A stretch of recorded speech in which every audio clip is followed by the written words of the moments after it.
it's an occultation. Actually, I was musing on occultation, but because occultations are about seeing nothing. All the other guys are actually having variable stars and double stars, about seeing stars, and occultations are about not. We have plenty of them observations. So I decided to turn my hand at these asteroidal occultations, and third time lucky as it turned out. The first one was carried out, the second time by Peter Anderson, I completely failed to find the actual event before it happened, and it was all over and done with. And the third time it was going to be when I had my readies over from the UK, and with the off down the Gold Coast, which is smack in the path. I'm thinking, I'm in the Gold Coast, I'm smack in the path. Who can I leave behind so I can take my telescope? They all wanted to come, so I popped round to Peter's and actually took out one of the Meade LX10, because the only thing I could take on holiday without leaving the relatives behind. So I used a G-Star EX video camera. This wonderful little thing I brought to show you. This is a GPS time inserter. It's a pretty robust thing. I've added a switch. Yes, I want it back. And it basically intercepts a video signal. It shoves on a GPS time, an improved, accurate GPS time sequence, and tells you where you are on the planet, which is really quite helpful. Does it all for you. You don't have to do it.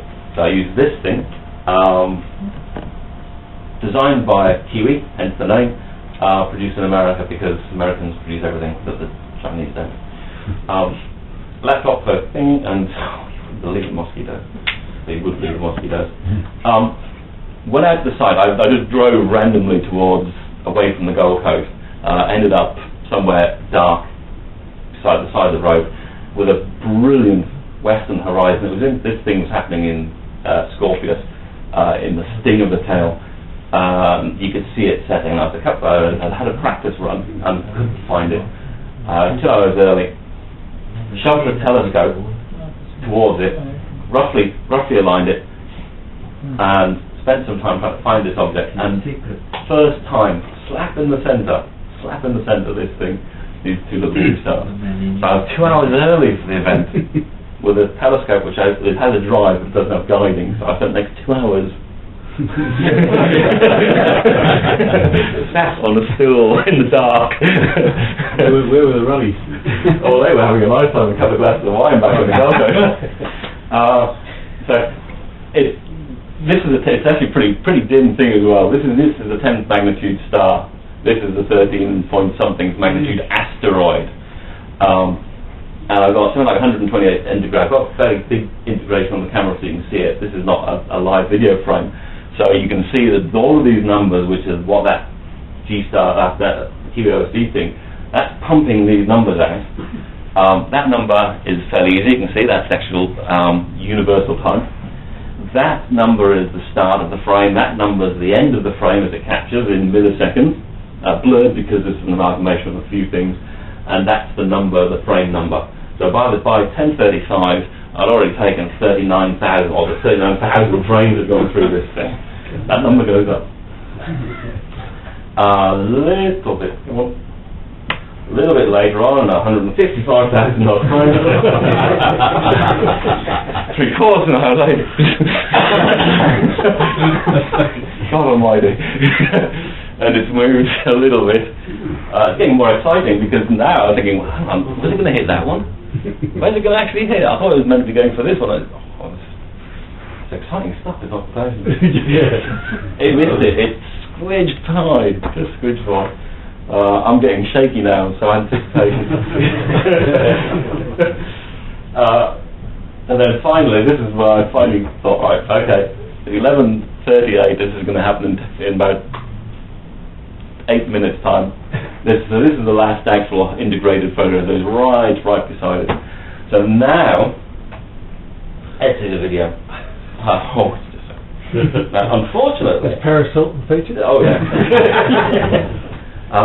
Unfortunately, of course, the problem is that if you're doing 2.5 seconds per frame for integration with the video camera, that doesn't give you a very accurate timing, as in 2.5 seconds. That's not so good. We try to do a bit better. So all you have to do is you have to get as close to a live image as possible. So you turn it so you can just see the star. So you're going to just see the star, and then hopefully you're going to just not see the star. And I've left a few seconds of beforehand, just so you can see what it was like for me. So here we've got it. It's coming through. That's what you're looking for. When it gets to about there, there's another star down there. Let's wait patiently. Still sat there twiddling. You can see the star jumping around. Like Yeah, I was talking about. scintillating. Yeah. Particularly one underneath at the time. Yeah, anticipation. Gone. Count to 6. Starting back now.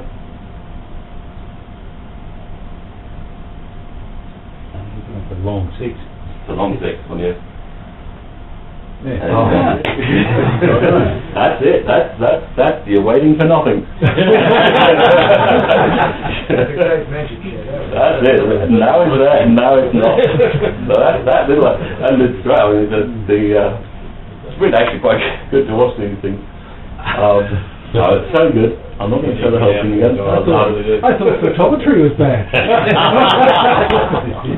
think Johnson showed enough dedication to... There we go. I got it down. Let's let it go off. No. Bang. Count to 6. We counted to 6. I think this is going a little bit slower, just to add to the fun. How sensitive is it to your location? Back up, very sensitive, and I'll show you now. So you have to do exactly the right spot. I'll show you now what happens with that. You then go home. Now you do the max bit. You sit home and you have to do all of the reducing of it. You have to work out what on earth just go on in reality. So a video actually takes you see occasionally these called interlacers. Interlacers actually take 2 shots, 2 frames. 2 fields that they make to make 1 frame. So with software you can peel them apart. So that's what I've done. This is a peeled apart frame. And here you can see the star. And that's when that field started and that's when that field ended.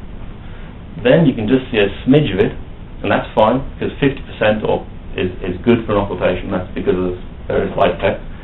So that's in that field is when the occultation happened. So it happened 11:48, 42 seconds, point, middle of those two, 9:4. So that's now accurate because PAL takes at 25 frames a second.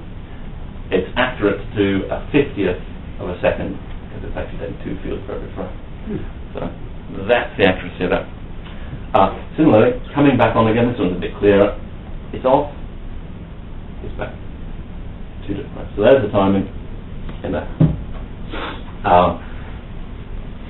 That's the whole pile of data that you actually read off most of this off the off the actual video because you capture the stuff that comes off that little device which is on there.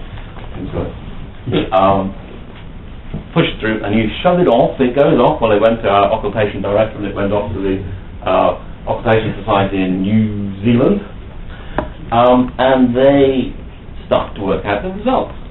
Now this is a circle of the known diameter of that particular asteroid, and this is my chord, as they call them in the trade, the chord. So that's the start. So that's the start. That's the end. That's where they predicted the center of the asteroid to be. Okay, but it wasn't there. Obviously, I missed the center.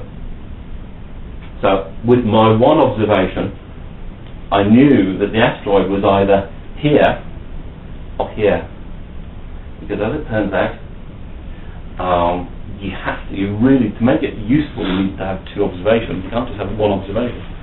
Luckily for me, by complete chance, John Broughton, only about 14 kilometers away from me, made another observation using a different technique. He uses a drift scanning method. So it gets a CCD image and it drifts and he measures the gap as it goes down. And he took that chord So now we know exactly where that asteroid is in the sky. Or was. Oh, yeah. Was at the time. That's where they thought it was. It wasn't. It was obviously, so it was away. So what? Well, John and I, between us, managed to move an asteroid 40 kilometres. Because that's how far out it was. I was pushed away. Pretty high chance of hitting Earth. Yeah. There we go. That's an asteroidal adventure.